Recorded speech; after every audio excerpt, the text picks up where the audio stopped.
السلام عليكم ورحمه الله وبركاته، والف مبروك لكل جماهير النادي الاهلي. مش عشان فازت على المقاولين العرب وصعدنا نص نهائي كاس مصر، لا ده عشان فزنا بالتاسعه بهدف نجمنا وحبيبنا محمد مجدي قفشه، اسيست حبيبنا برضو ابننا محمود علاء. الحكايه بدات من تماس من علي معلول بعد ما صنع الزغلول في الجون الاولاني، قدر يصنع ويرمي رمي التماس لمحمد مجدي قفشه عشان يحط الجون الثاني ونفوز بالتاسعه. الحمد لله في تاريخنا. تسعة يا اهلي. التاسعه الاهلي، والف مبروك كل جماهير النادي الاهلي. النهارده باذن الله هنحل مباراه الاهلي والمقاولون العرب اللي فاز فيها في المباراه الصعبه النهارده في كاس مصر، وهنتكلم ان ازاي اختيارات كوره كانت خاطئه بالبدايه، والاهلي كان بيلعب على جمله فنيه واحده بس من جهه اليمين، ودي غير معتاد من مارس الكوره بصراحه. وهنتكلم برده ان ازاي النادي الاهلي صعب ماتش على نفسه لحد ما وصل لضربات الجزاء وقدرنا نفوز بضربات الجزاء الحمد لله. وعشان المتعه تكمل لازم برضو نتكلم على متعه كاس العالم اللي احنا مش هينفع نفوتها ابدا. يعني كان حلنا ان شاء الله النهارده ماتشين، اول ماتش ما بين المغرب وبلجيكا، هنتكلم ازاي قدرت المغرب برجالتها وبمدربها وببدلائها وبتكتيكها ان هي قدرت تقفل نص ملعبها، وقدرت ان هي تمنع منافذ وخطوره بلجيكا وتقطع عليهم ميه ونور حرفيا، لان الفرقه دي فعلا فرقه بلجيكا ما فيهاش غير واحد او اتنين كتير اللي هم بيلعبوا كوره، الباقي كله فعلا فرقه فاضيه وغير مرشحه تماما ان هي تفوز بلقب كاس العالم. هنتكلم ازاي ان قدرت المغرب تفوز على بلجيكا 2-0 وهدفين لا شيء. وهنتكلم على اخر متعه كرويه معانا، وهي ماتش ما بين المانيا واسبانيا. الماتش ده كان ممتع جدا وكان صعب من اتنين مدربين محترمين جدا. هنتكلم ازاي ان اسبانيا كانت متفوقه في الشوط الاولاني، وكانت متفوقه برده لغايه يعني نص الشوط الثاني او قبل نص الشوط الثاني بشويه، لكن العامل البدني اثر على الفريق. وهنتكلم ازاي المانيا قدرت وهي تعمل كومباك، وان اسبانيا كانت معتمده على جافي وبدري، وبسبب عامل البدني قدرت المانيا ان هي تعود، وبسبب برضو تألق لعيبه المانيا زي واحد اسمه جمال موسالا، وزي البديل اللي نزل وجاب الجون. في لعيبه كتير جدا تألقت في المباراه دي، والمباراه عامه كلها نجوم. بس هنتكلم ازاي المباراه كانت صعبه والمباراه كانت ممتعه وخلصت في الاخر 1-1. يا ريت عشان نشوف الفيديو كامل تدوس على اللينك، هتلاقيه فوق في البوست او تحت في الكومنتات، وتبعت لينك الفيديو لكل اصحابك عشان يوصل لهم كل جديد، لكل الناس اللي بتحب النادي الاهلي وعايزه تعرف الاهلي كان النهارده وحش ليه واختيارات كوره كانت غلط ازاي، وبرضه على اللي بتحب كاس العالم وعايزين يشوفوا تحليل الماتشين بتوع النهارده، ابعت لهم اللينك عشان يشوفوا كل جديد. يلا بينا على اول مباراه معانا النهارده، ومباراه النادي الاهلي واهلي مارسيل كولر النهارده اللي كان قدام المقاولون العرب.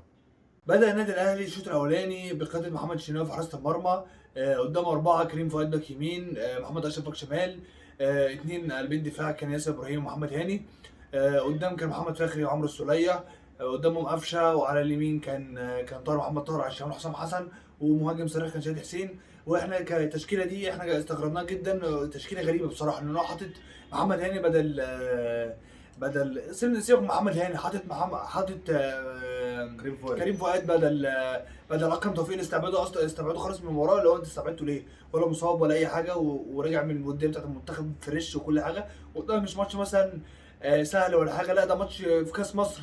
كاس مصر، مباراه كاس مصر ملهاش عزيز ولا غالي. وحاطط فخري بدل اليو ديانج. ليه حاطط فخري بدل اليو ديانج؟ انت شفت في الشوط الاولاني هنتكلم على ان الشوط الاولاني بتاعك نص الملعب بتاعك كان شوارع حرفيا، لان محمد فخري مش قادر يسد في المنطقه دي. وحاطط برده حسام حسن بدل عبد القادر اللي هو كان ماشي بشكل كويس اخر فتره. فانت ليه يعني؟ وكمان ايه، حطه وينج، حط حسام حسن وينج. تمام. الاهلي واسوان كان حسام حسن كان بيلعب كويس في مركز الوينج وشفناه كذا كوره. الداخليه اسف. لكن برده ده ما يمنعش ان انت ما ينفعش تحطه اساسي، وديك شفت ده على الكوره سهل جدا. فدي كانت التشكيله بتاعت النادي الاهلي في الشوط الاولاني. مبدئيا الاهلي لعب في الشوط الاولاني في الهجوم 3-4-3، وفي الدفاع 5 او 4-4-2 او 5-3-2.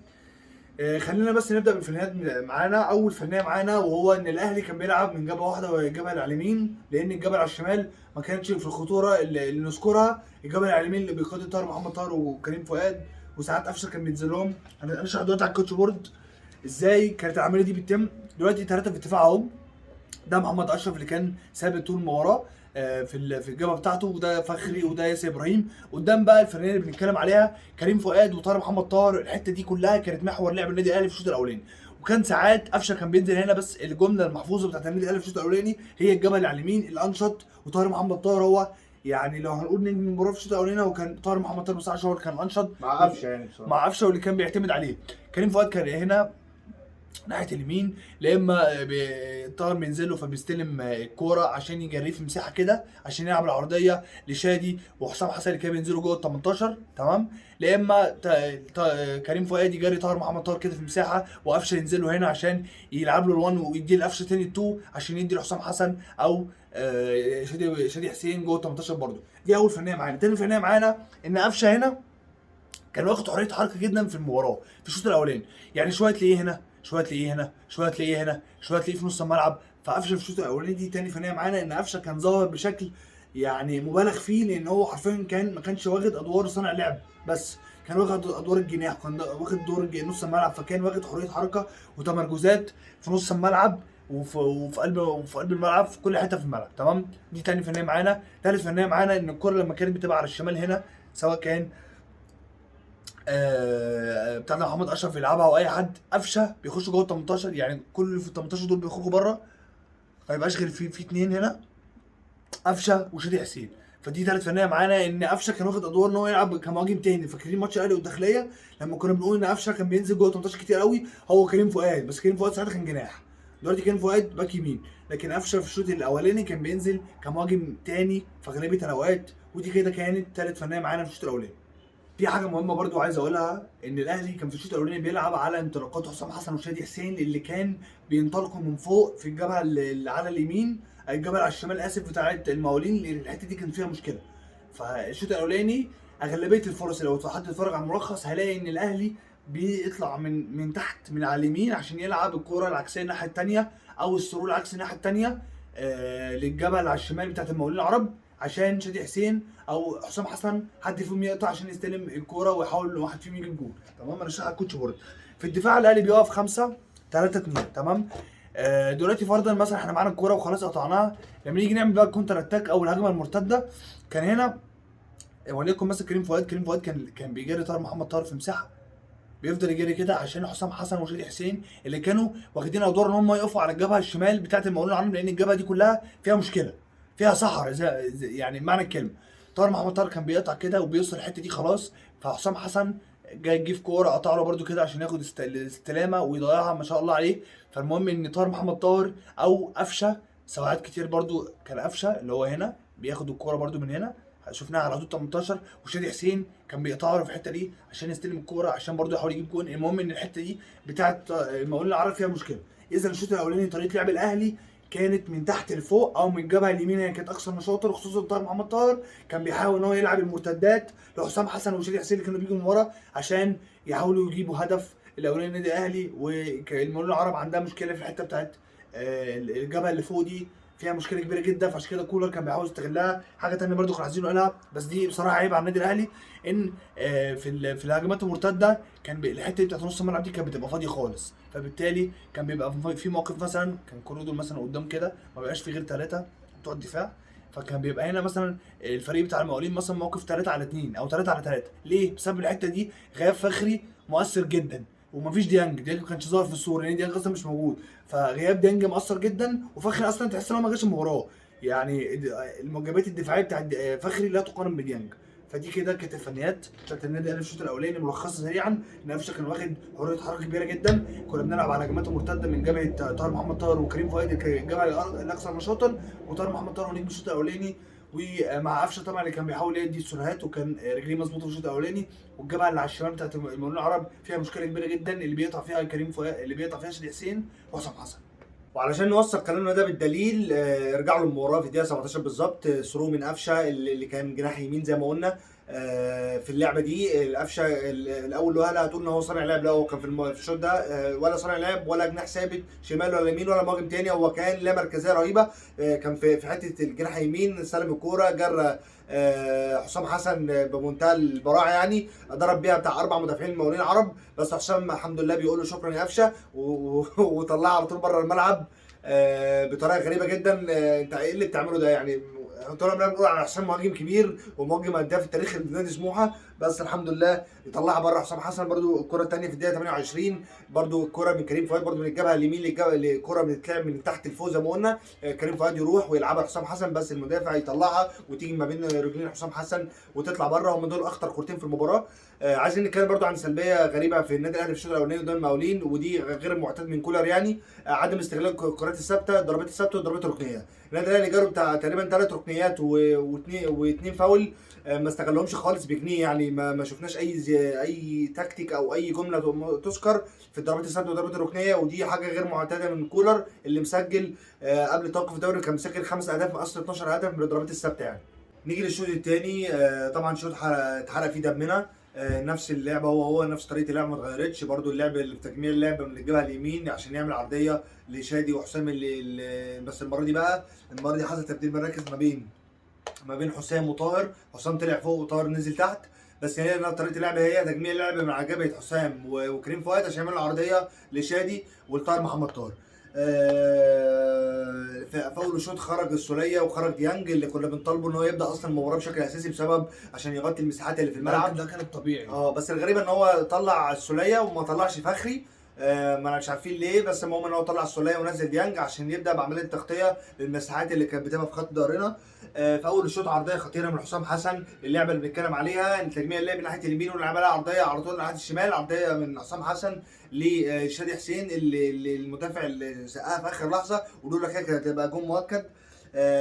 قفشه لسه ما فيش زي ما هو ما فيش مركز متمسك بيه. هو مركز صانع الالعاب بالصرف الحر اللا مركزي اللي بيروح ناحيه يمين او شمال او بينزل كمهاجم تاني، ودي فعلا عملها كتير قوي في الشوط الثاني. اول لما كان كريم فؤاد بيستلم الكوره او حسام حسن كان بينزل قفشه مهاجم تاني، وبرده لما كان طاهر ومحمد اشرف بيمسكوا الكوره كان محمد اشرف بالمناسبه كان متحرر قوي في الشوط ده. وقفشه كان بينزل مهاجم تاني اول ما الكوره كانت بتروح على جنب من جانبي الملعب. في الدقيقه 68 الجول الاول النادي الاهلي من اللعبه او الجمله اللي بنتكلم عليها والجبهه اللي بيلعب عليها كولر من الشوط الاولاني. تغيير اتجاه حلو قوي من فخري اللي عمل الشوط اولاني كويس قوي، الا بس الجون اللي علمه لان هي غلطته غلطه اليو ديانج وهي فخري اليو ديانج. بعد كده تغيير اتجاه من فخري بيمينه، وبعد كده راح جرى كريم فؤاد بشماله اللي زهق وخلاص بقى. قال كل شويه ابعت لكم عرضيات وهدايا ان انتوا تحطوها في الجون وما بتتحطش في الجون، فقال لك بقى انا هجرب اشوط. شاطها كريم فؤاد من فوق من كره ميته حرفيا، خدعت مسعود ودخل الجون، وده كده يبقى الجون الاولاني للاهلي في الدقيقه 68. في الدقيقه 70 خرج شادي حسين ونزل محمد شريف اللي هو تبديله برضه احنا مش فاهمينها. وانت طب خرجت شادي وسبت حسام حسن ليه؟ دي برضه احنا مش فاهمينها. وبدا اصلا من اول ماتش ليه اصلا يعني. في الدقيقه 75 ما لحقناش نفرح. في مشاكل في الدفاع كبيره جدا عندنا. في كره تحت من تحت اتلعبت للجناح بتاع المقاولين العرب، لعبها بكل اريحيه من غير ما حد يضغط عليه. دي الحاجه الثانيه لعبها لجون ايبوك اللي جه من ورا لقدام. برده فين هنا الديفندرات بتاعتك؟ في مشكله في الديفندرات، في مشكله في نص الملعب لازم كلنا نحلها. محمد فخري غياب محمد فخري اللي رجع بعد ما جون ايبوك جاب الجون اللي هو انا بتفسح اللي حصل في جون جه. وبرده في اليو ديانج في الكوره دي في مشكله عندك في الديفندرات بتاعه الملعب. الجول الاولاني للمقاولين العرب اللي بيسال عنه ولا محمد الشناوي ولا محمد هاني ولا اي حد من قلوب الدفاع اللي بيسال عنه الديفندرات بتاعتك ونص الملعب بتاعك المفتوح من اول الشوط الثاني. وبعديها التبديل اللي بالنسبه لنا مضحك جدا، مش عشان ربيعه اللي نزل، لا مضحك عشان انت اصلا بتطلع حسام حسن اللي اصلا ما كانش المفروض يبدا من اول ماتش. نزل ربيعه وطلع حسام حسن عشان يخلي ربيعه قلب دفاع بدل محمد هاني اللي راح ناحيه اليمين، وخلى كريم فؤاد هو الوينج اليمين من اول الشوط، قصدي من اول دقيقه 81. وبعدين خرج قفشه ونزل سافيو. السؤال هل انت ليه اصلا بتبدا بحسام؟ ما تبدا بكريم فؤاد من اول الماتش. واحنا مش عارفين اصلا سبب استبعاد اكرم توفيق، بس ايا كان حتى لو اكرم توفيق مثلا جاله مثلا مزق في اي منطقه في جسمه، لاعب محمد هاني هو الباك يمين وخلي كريم فؤاد هو الوينج، وحسام حسن نزله مهاجم زي بقيه الخلق. انت قلت في المؤتمر الصحفي في ماتش داخلين انت بتجرب حسام في كذا مركز، طب انت جاي تجربه في ماتش كاس؟ مش عارفين. دي غلطه كبيره قوي من مارسيل كولر عشان ينتهي الشوط الثاني 1-1. المباراه كلها او الشوط ده او الشوطين يوصل عنهم مارسيل كولر 100%. الشوط الثالث والشوط الرابع الاضافي الاثنين مع بعض كده ما حصلش فيها حاجه نقولها يعني ولا حاجه نقعد نهري فيها، لكن اللي حصل اللي هو في حاجات كده ليها عليها علامه استفهام. بيرسي تاو نزل بدل طاهر محمد طاهر، تمام. كريم فؤاد كان في الملعب. طب الطبيعي لو انت يعني مدرب، انا عارف ان كريم فؤاد خطورته هناك اللي على جبل اليمين، بس ما دام بيرسي تاو نزل المفروض تحطه بقى على عدلته. ما هو على الاقل لو على عدلته هيديك حاجتين، هيديك وينج يمين كويس وهيديك صانع لعب كويس، عشان هو لما بيجي ينزل بالكوره ممكن يدي لاي حد او يمرر لاي حد. لكن كريم فؤاد على اليمين وبيرستاو على الشمال مش على عدته خالص، يبقى انت كده ما عندكش جبهه شمال. على الاقل لما كريم فؤاد يجي الجبهه الشمال، كريم فؤاد هيعرف يلعب بيمين ويخش جوه ويقطم، هو جوكر. بس دي حاجه احنا كاهلاويه يعني اتفقنا منها ومبقناش عارفين بقى يعني كولر بيعمل ايه. طلع كوكا ونزل طلع فخر ونزل كوكا، تمام تبديل منطقي، بس يعني برضو انت ليه بتعمل تبديلات ما بداتش بيها انت من اول مباراه؟ ليه من اول مباراه اصلا بدات بحسام حسن؟ ليه ما لعبتش بميرسي تاو؟ وليه بدات بفخري مش بديانج؟ ليه نزلت ديانج بدل السوليه؟ طب الحاجه الاغرب، طلعت السوليه وسبت فخري ليه؟ في حاجات كده مش منطقيه عليها علامه استفهام. وكانت اول دقيقه بيرسي تاو يرجع فيها على عدته، انتوا متخيلين في الدقيقه 112 يعني خلاص، يعني بعد ما الشوط الاضافي الثاني بدا الشوط الثاني بقى خلاص كان قرب يخلص، مش عارف بكام دقيقه، ناقصه على 5 6 دقايق. فدي حاجه احنا علامه استفهام عليها. انت جاي في الدقيقه 112 تخلي بيرسي تاو على عدلته، ما دام انت تخليها على عدلته ليه ما عملتهاش من الاول؟ بس دي كانت كل حاجه في الشوط الثاني الاضافي والثالث. يلا بقى نخش على ضربات الجزاء. نيجي لضربات الجزاء اللي وقفت قلبنا، والحمد لله النادي الاهلي قدر مش يحصد بقى، يوصل لنص نهائي كاس مصر قدام فريق رخم، فريق بصراحه عمل علينا كوره، مش عشان الفريق كويس ولا المدرب كويس، انتوا عارفين شوقي غريب يعني على الله حكايته، بس عشان مارسيل كولر اتغابى جامد اول ماتش ده. الاربعه اللي شاطوا في ضربات الجزاء كانوا ربيعه وكان محمد هاني وديانج وياسر، الاربعه اللي شاطوا، والحمد لله الشناوي قدر يصد الخمسه. المضحك بقى هنا ان ليه محمد هاني وليه ديانج؟ فين كريم فؤاد؟ ليه محمد هاني وليه ديانج؟ ليه؟ ديانج اولا ديانج رجليه طرشه، دي اول حاجه. ثانيا هو ما بيشوفش ضربات جزاء، ومحمد هاني مش حد موثوق فيه، كنت تخلي كريم فؤاد، ما هو كان لسه في التشكيله وما كانش لسه طلع، كنت تخلي كريم فؤاد. عامة الحمد لله الحمد لله، ألف حمد وشكر ليك يا رب، شناوي قدر يصد الضربة الخامسة، وبرده مصلحة لينا اللي اسمه فاروق ده ضيع الأولانية الحمد لله. قدرنا نسجل كل ضربات الجزاء، اللعيبة كانت موفقة في ضربات الجزاء وكانت مركزة، كانوا الرجالة الحمد لله. بس عايز أقول حاجة، إن مش كل مرة تسلم الجرة، والله العظيم كولر الماتش ده شلنا بجد شلنا، واختيارات غريبة قوي من البداية. بتتفزلك ليه؟ أنت قدام التجلية، ما قدام ماتش الداخلية، لما نزلت حسام حسن كجناح حد كلمك؟ حد لمك؟ لا، انت كسبان 3 وكنت كسبان 4 كمان، انما جاي في ماتش في نص نهائي في ربع نهائي كاس مصر قدام فريق زي المقاولين العرب، جاي يجرب قدام فريق زي المقاولين العرب وتنزل حسام حسن جناح، طب العب ب2 مهاجمين، طب طير الباكات والعب ب2 مهاجمين، ايه اللي انت كنت بتعمله في اول الشوط ده اصلا؟ سلبيات كولر كانت وحشه جدا، اولها ان هو دافع بحسام حسن، تاني حاجه ان هو دافع بمحمد فخري بدل ديانج، كان ممكن تلبس جون في الجون الاولاني، ما كانش فيه اي تختار المساحات، ما كانش فيه اي حاجه. تالت برضو سلبيه، ما فيش اي استغلال الكرات الثابته. رابعه بقى سلبيه، ان انت ما كانش فيه التنويع الهجومي. من امتى ومارسيل كولر بيعتمد على جبهه واحده؟ من امتى؟ لا عادي، ما عادي، في مباراه الداخليه كان بيعتمد على جبهه واحده، في مباراه اسوان كان بيعتمد على جبهه واحده، ماتش الاسماعيلي الجون جه من جبهه واحده ماشي، بس الفكره في الناس اللي بتلعب، في غلط في الناس اللي بتلعب. انت كمدرب المفروض تبقى عارف الناس اللعيبه الاساسيه بتاعتك، وتبقى عارف ان اللاعب على عدلته فين وتلعب فين. ده احنا كنا فرحانين ان هو ما بينزلش التبديلات بتاعته منطقيه، مركز المركز مش بيفتي، فانت ليه عملت كده؟ بس الحمد لله ربنا نصرنا الحمد لله، وخلصنا الماتش على خير، عدينا ربع النهائي. واصلا بطوله كاس مصر بطوله رخمه، غايبه عن النادي الاهلي بقالها كتير، بس بطوله رخمه اصلا، بطوله رخمه قوي، وهي مش فنيات خالص، هي بتبقى بنسبه اللي يستحمل اكتر. هي بطوله بتبقى عايزه اللي يخلص، مش عايزه اي فزلكه، مش عايزه اي اداء، انت عايز تسجل. وصلنا للجون، بس وصلنا للجون بقرف كده بقى، يعني من امتى حسام حسن جناح؟ اتمنى يكون. وفين تبديلاتك اصلا؟ تبديلاتك اتاخرت قوي، كولر اتاخر تبديلاته بغباء.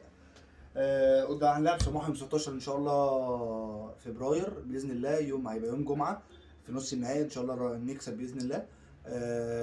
ماتش كان حرق دم، وكانت قفله وحشه قوي اليوم، والواحد كان هيتضايق وهيزعل جدا لو كنا خرجنا من كاس مصر، وهنشمت فينا ناس كتير. النهارده يوم 27 وذكرى القاضيه وذكرى التاسعه وبتاع، نيجي نخرج من كاس مصر مش ناقص اي قرف خالص.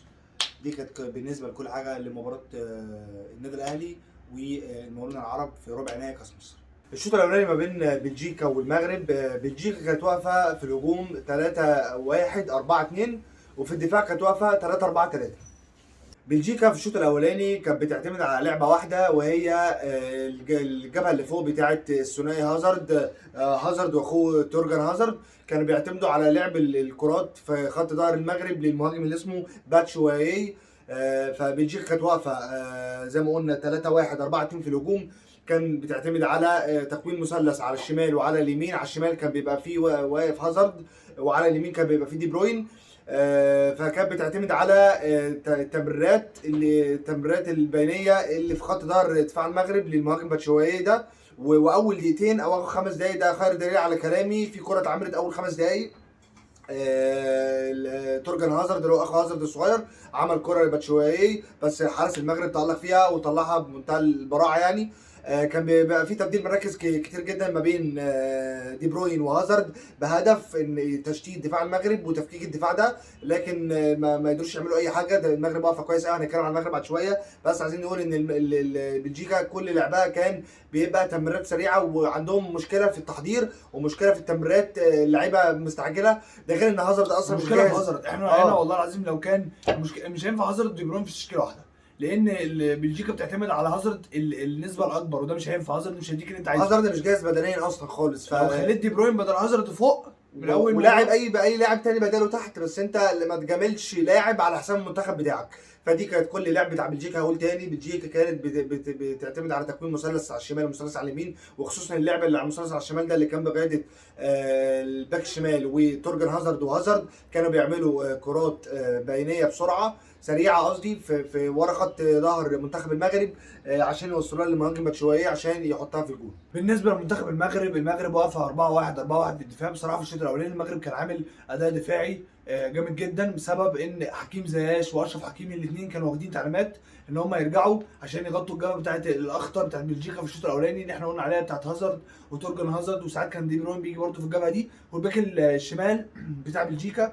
فالمغرب في الشوط الاولاني كانت منتظمه جدا دفاعيا، كانوا خانقين قوي بلجيكا في اول 20-25 دقيقه، وخصوصا جبهه هازارد، لان اصلا هازارد ميت لوحده. فانت حاطط هازارد في الجبهه دي، وحكيم زياش واشرف حكيمي مقفلين كل المنافذ اللي ممكن بلجيكا تعمل منها خطوره. بس في اول 5 دقائق دي الكره الوحيده اللي المغرب فتحت فيها خطوطها، فكانت هتلبس جون. الكره بتاعت الثرو بتاع تورجن هازارد للمهاجم بتاع اللي اسمه باتشوايي. دي الكره الوحيده اللي هو اكبر دليل ان المغرب اول ما بدات تفتح خطوطها، او لسه كانت اول كره فتحت فيها خطوطها، كان هيجي جون لبلجيكا في الشوط الاولاني. دي كده كانت بالنسبه للمغرب في طريقتها الدفاعيه.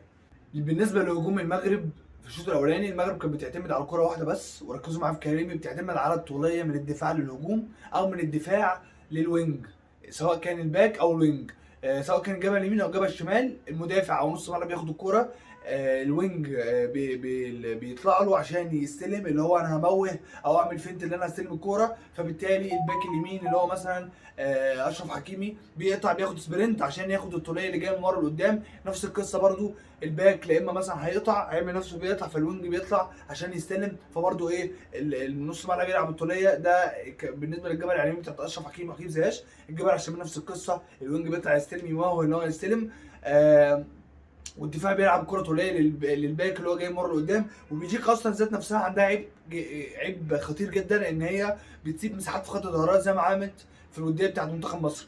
بتسيب دفاع مساحات كبيره جدا في خط ظهرها، اللي هو انا الاولويه ليا، فانا اللي هكسب المباراه، فبتفتح خطوطها، او بيبقى في فراغات كبيره جدا في دفاعها، سواء كان ناحيه الباك او قلب الدفاع. واكبر دليل على كلامنا ان المغرب كانت بتعتمد على الكره الطوليه في خط ظهر بلجيكا في الدقيقه 45 قبل الركنيه اللي كانت لبلجيكا على طول، قصدي قبل الفاول اللي كان للمغرب.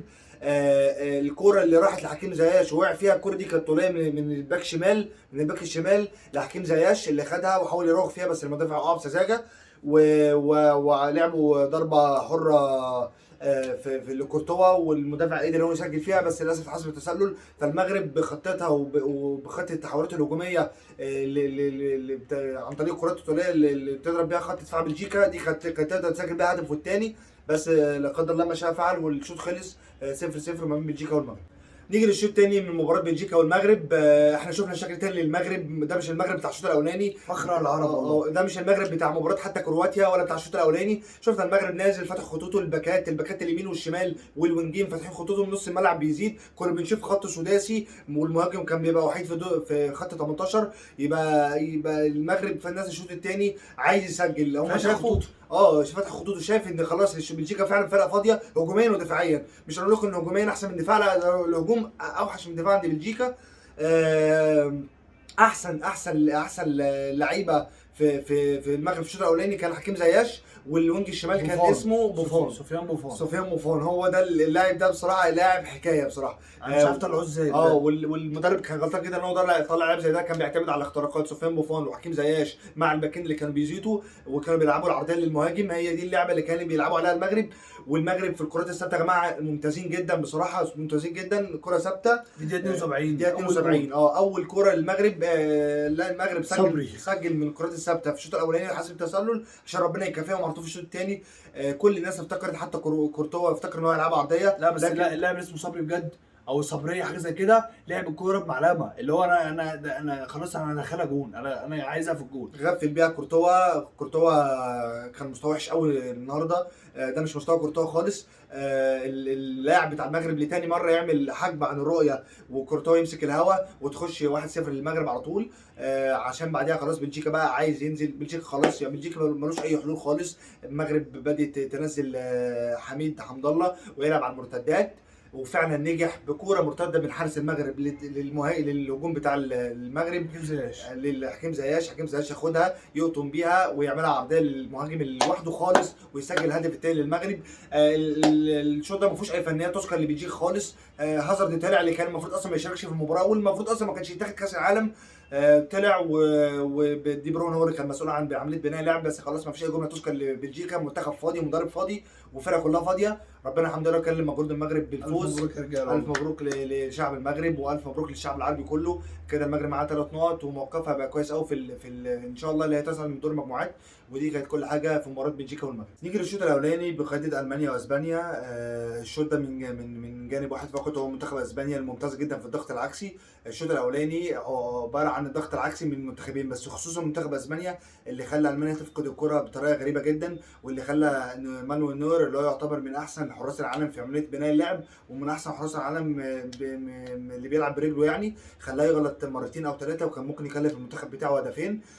كل ده بسبب الضغط العكسي العظيم اللي عامله لويس انيركي مع لعيبه اسبانيا. اسبانيا كانت بتلعب هجوميا 3-4-3 عن طريق تكوين مثلث هجومي يمين وشمال.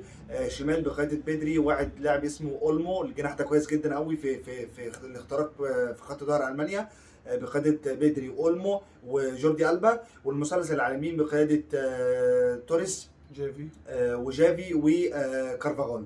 اللعب كله بيبقى عن طريق تجميع اللعب في اي جبهه من الجبهتين ولعب عرضيه لاسينسيو اللي هو مهاجم وهمي واخد تعليمات مهاجم وهمي اللي هو بيخرج كتير بره ال 18 عشان يفضي مساحه وراه للباك او الوينج اللي جاي من الناحيه الثانيه ما فيهاش الكوره. يعني مثلا الكوره في ناحيه بدري واولمو، العرضيه بتتلعب لاسينسيو ولكارفاغال اللي بينزل او بيزيد عشان يسجل الهدف الاولاني. فدي كانت كل حاجه في الشوط الاولاني من جانب اسبانيا واقفه 3-4-3 في الهجوم، وفي الدفاع واقفه 4-3-3 بتلعب على الضغط العكسي. مدرسه اسبانيا دي مدرسه بجد، ومرشحه بقوه لكاس العالم، مرشحه بقوه مش اقل من فرنسا والبرازيل. والله بتلعب عمليه الضغط العكسي بطريقه كويسه جدا. لحظه فقد الكوره كل لاعب من منتخب اسبانيا بيضغط على اللاعب اللي قدامه، وفي عمليه بناء اللعب بتلعب على سيرجو بوسكيتس وبيدري وجافي بينزلوا عشان يستلموا ويرحلوا اللعب سواء كان لاولمو او لتوريس. ده بالنسبه لاسبانيا في الشوط الاولاني، وقدروا ان هم يهددوا مرمى منتخب المانيا اكتر من 5 مرات. بالنسبه لالمانيا بتلعب 4-4-2 في الدفاع. بس هنا في حاجه عايزين نقولها، الكواليتي المدرب بتاع المانيا عارف ان كواليتي المدافعين بتاعه مش نفس كواليتي المدافعين بتوع اسبانيا، لان انت لما تيجي تعمل عمليه البيلد اب من ورا مش هتلاقي ان كواليتي المدافعين هيعرفوا يحضروا ولا فاهمين نفسهم. يعني مثلا ما عندكش واحد زي بوسكيتس، ما عندكش واحد زي مثلا بدري، اللي هم الناس اللي نص ملعب اللي يقدروا يبنوا لك عمليه البيلد اب من ورا. فعمل ايه؟ لعب على الكوره الطوليه، ما بقاش ان هو يحضر من ورا ببساطه، لان في عمليه البريس بتاعت اسبانيا دي مالهاش حل. انت اول لما الكوره بتنزل على الارض، الكوره وهي في الهواء المدرب بتاع المانيا بيفضل يحمد ربنا، اول لما الكوره بتنزل على الارض بيفضل يلطم، اللي هو مفيش نفس مفيش لاعب اصلا يعرف يستلم الكوره بسبب البريس بتاع اسبانيا. فعمل ايه؟ لعب الكوره من ورا، الكوره الطوليه من ورا، وساب الاستحواذ لاسبانيا. لغايه لما اللي يقطعوا الكوره. ده لو قطعوا الكوره بعد ما يقطعوا الكوره بيلعبوا على مرتدات او كونتر اتاك بتاعت جنابري. شفنا كذا كوره جنابري بيقطع من فوق بيحاول يستخلصها بيحاول يخش، وشفنا برده كيميتش بيحاول ياخد الكوره، بيحاول ان هو يلعب سرعات مثلا لجوندوجان او لجنابري او مولر اللي هو بينزل بيلعب كمهاجم اللي هو بينزل يستلم. المهم ان هم ما بيحضروش من تحت خالص.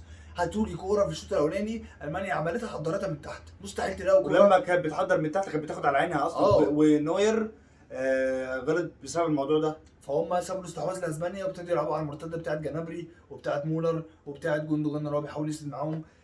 وما عرفوش يعملوا اي حاجه بسبب ان اسبانيا مدرسه تانية خالص. اسبانيا دارسين الالمان كويس قوي، عارفين ان المانيا بتلعب من لمسه واحده وبتلعب على سرعات. فببساطه انت سريع، انا مش هسيب لك فرصه ان انت تبقى سريع قدامي او هسيب لك فرصه حتى انك تبني. في كذا فرصه بس هنقول عليها عشان نوثق كلامنا بالدلائل، ان اسبانيا بتلعب على التمريرات البينيه عن طريق المثلث اللي لسه قايلين من شويه، اللي على الشمال واللي على اليمين في خط دار منتخب المانيا. في الدقيقه 20 بدري راح بكوره واولمو واسينسيو الاثنين قطعوا ورا خط دفاع المانيا، لكن ما رفعش عينه. هو يعيب اسبانيا في الحته دي في الشوط الاولاني، حته القرارات الغلط سواء كان من توريس او من بدري او من اسينسيو. برده في الدقيقه 22 تمريره من بدري لقلبه اللي اخترق دفاع المانيا، وقلبه لم بيمينه، قصدي لم بشماله وشاطها بيمينه ولكن طلعت بره. في الدقيقه 33 من اخطر الكرات بقى بثلاث تمريرات بس من قلبه لبدري لاولمو. قلبه دي الكره بدري على طول يلمح اولمو اللي جري ورا خط دفاع المانيا يبصها له عشان اولمو يلعب العرضيه لتوريس اللي بيضم العمق. زي ما قلنا توريس واسينسيو بيضموا العمق وقت لعب العرضيه، لكن توريس يا جماعه سيء جدا ولازم يتبدل في الشوط الثاني، واكيد المدرب هيبدله هيسحبه. شاطها بره الملعب توريس. في الدقيقه 34 نفس الكره بالظبط، نفس الكره. اولمو جري ورا خط دفاع المانيا، بس المدافع سوري مدافع ممتاز قوي في الشوط الاولاني، قدر يطلع 3 كور لغايه دلوقتي، دي منهم الكره دي. سوري يطلع الكوره بمنتهى السهوله. في الدقيقه 35 تاتي الرياح بما لا تشتهي السفن، ضربه ركنيه لالمانيا سددها رودريجو في وسط العباكه من دفاع اسبانيا وحشين قوي في الرقابه، بس الحمد لله يخلص الشوط الثاني 0-0 بسبب ان الهدف ده حسب تسلل. ودي كانت كل حاجه في الشوط الاولاني ما بين اسبانيا والمانيا. الشوط الثاني والشوط الممتع بين المانيا واسبانيا. الشوط ده مختلف المره دي لان المانيا مش متحفظه ولا متراجعه دفاعيا، ولا اسبانيا اللي بتهاجم. لا، المانيا بدا اول 10 15 دقيقه اللي بتهاجم، هي اللي بتضغط ضغط عالي، محجمه اسبانيا في نص ملعبها، عايزه تجيب جون، عايزه تثبت نفسها، لكن ما يدومش الامر. في دقيقه 65 موراتا المهاجم نزل